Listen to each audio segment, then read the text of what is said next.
रामायण।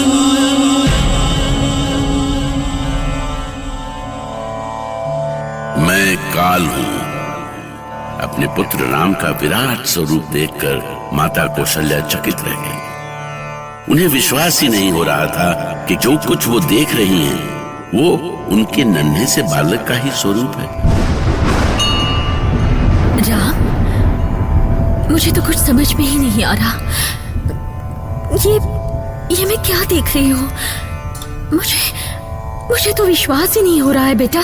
विश्वास करो माँ, मैं तुम्हारा ही पुत्र हूँ, तुम्हारा राम। पर राम, लेकिन ये सब मैं क्या देख रही हूँ? अंतरिक्ष, सूर्य, चंद्र, ग्रह, नक्षत्र, लाखों पर्वत,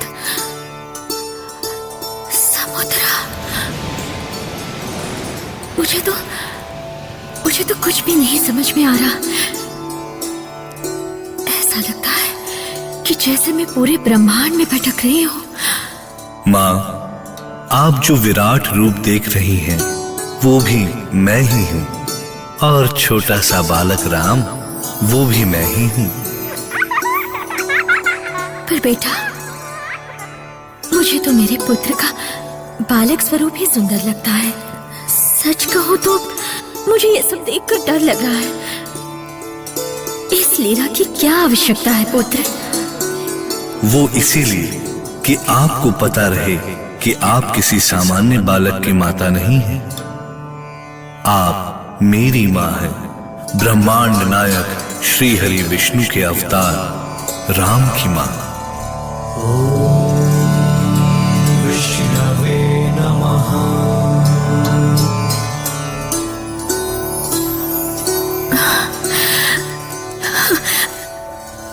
मैं धन्य हो गई बेटा तुम्हारा ये स्वरूप देखकर।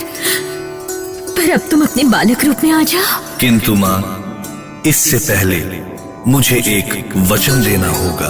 बोलो बेटा, मैं अपने राम के लिए तो प्राण भी दे सकती हूँ। बोलो। मुझे वचन दो माँ कि मेरे इस रूप का रहस्य आप कभी भी किसी से नहीं बताएंगी, किसी से भी नहीं। ऐसा ही होगा पुत्र, मैं किसी को नहीं बताऊंगी, कभी नहीं। अब तो अपने बालक रूप में आ जाओ।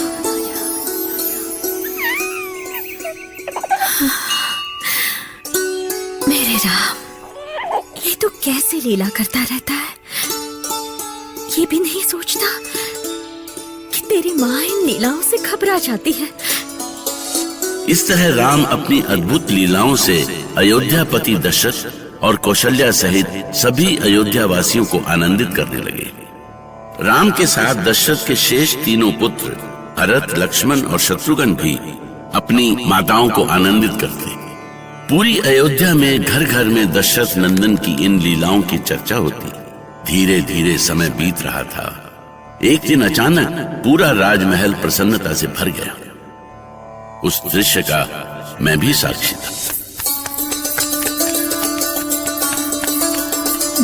दीदी कौशल्या, क्या हुआ? हमारा राम। कैकेयी, सुमित्रा, तुम दोनों कुछ बोलोगी भी? दीदी हमारे राम चलने लगे। क्या? सच सुने ना? जी महारानी, ये सच है। राम चलने लगे? चलो तो मैं भी चलकर देखती हूँ। और सुनो कैकेयी, ये सूचना जल्दी से दरबार में महाराज को भिजवाओ। बस अभी भिजवाती हूँ दीदी। चलो चलो। देखिए दीदी, वो रहे राम। राम, मेरे बच्चे, मेरे लाल, मेरी आंखें तरस गई थी इस रूप को देखने के लिए।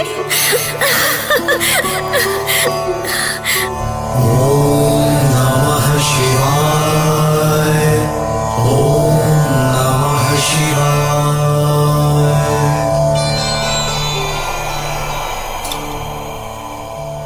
देवी पार्वती, आप धरती पर किसे इतने ध्यान से देख रही हैं? आप भी देखिए स्वामी, दशरथ नंदन राम आज से चलने लगे। मैं तो एक टक इन्हें ही देख रही हूँ।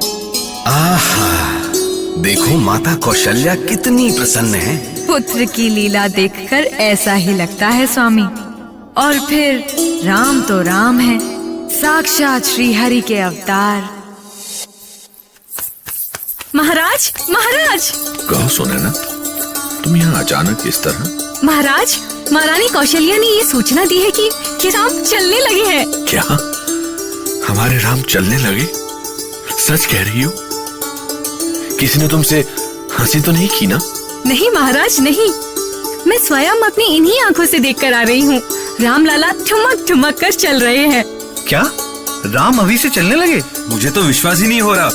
कैसे दिखते होंगे वो? राम चलने लगे। चलो सुनैना, मैं स्वयं उन्हें देखना चाहता हूँ। देखा, बालक राम ने महाराज को भी बालक बना दिया है। इस अवस्था में भी कैसे भागे जा रहे हैं राम को देखने के लिए। हाँ, जैसे महाराज में नए प्राण फूंक दिए हो बालक राम ने। महारानी, महारानी कहाँ है मेरे राम? ईश्वर, मेरा पुत्र चल रहा है, मेरा राम चल रहा है।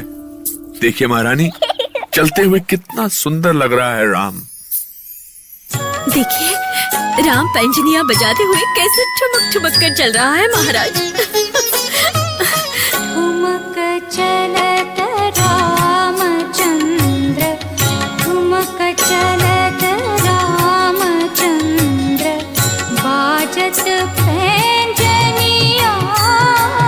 ठुमक चलत रामचंद्र, ठुमक चलत रामचंद्र, बाजत पैंजनिया।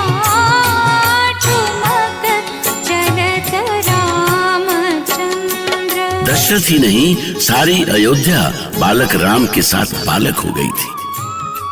सब राम के सलोने रूप को अपनी आंखों में भर लेना चाहते थे, उनकी नटखट लीलाओं को जी लेना चाहते थे। और राम थे कि मन भावन लीलाएं करते उनका मन ही नहीं भरता था। किलकी किलकी उठत धाय, किलकी किलकी उठत धाय।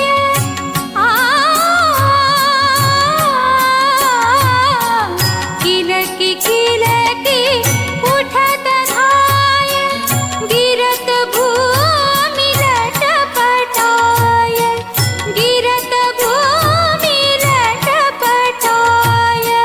धाय मातु गोद लेत, धाय मातु गोद लेत, दशरथ की